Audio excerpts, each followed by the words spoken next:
రాయలసీమను సస్యశ్యామలం చేసేందుకు గోదావరి వృధా జలాల్ని పోలవరం నుంచి బనకచెర్లకు మళ్లించాలని నిర్ణయించాం. సముద్రంలోకి పోయే వృధా నీటిని వినియోగిస్తాం. ఈ ప్రాజెక్టుతో ఏ రాష్ట్ర నీటి ప్రయోజనాలకు నష్టం వాటిల్లదు.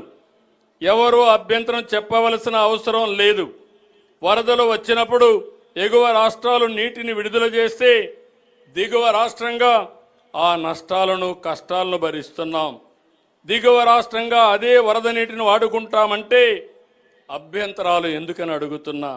వరదను భరించాలి కానీ వరద నీటితో ప్రయోజనం పొందకూడదంటే ఇది ఏ విధంగా మంచిదో ఆలోచించమని విజ్ఞప్తి చేస్తున్నా. కృష్ణానది గోదావరి జలాల్లో మన వాటాల సాధనలో రాజీ పడే సమస్యనే లేదు.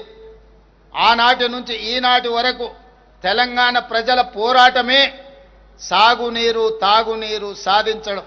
అలాంటి తెలంగాణ ప్రజల భావోద్వేగమైన పేగుబంధం సాగునీటి ప్రాజెక్టులు. కృష్ణా గోదావరి నదులలో ప్రతి చుక్క తెలంగాణకు రావాల్సిన వాటాను సాధించి ఎవరి ఒత్తిడికి లొంగేది లేదు, ఎవరి ఆరోపణలకు బెదిరేది లేదు. 4 కోట్ల తెలంగాణ ప్రజల పక్షాన నిటారుగా నిలబడి కృష్ణానది గోదావరి నదుల్లో తెలంగాణ హక్కులను సాధించుకుంటాం. మన ప్రాంతానికి సాగునీరు తాగునీరు అందించినాకనే మిగతా ఎవరికైనా నీరు. ఈరోజు తెలంగాణ ప్రజల హక్కులను సాధించడంలో వెనుదిరిగి చూసేది లేదు, ఎవరికి భయపడేది లేదు.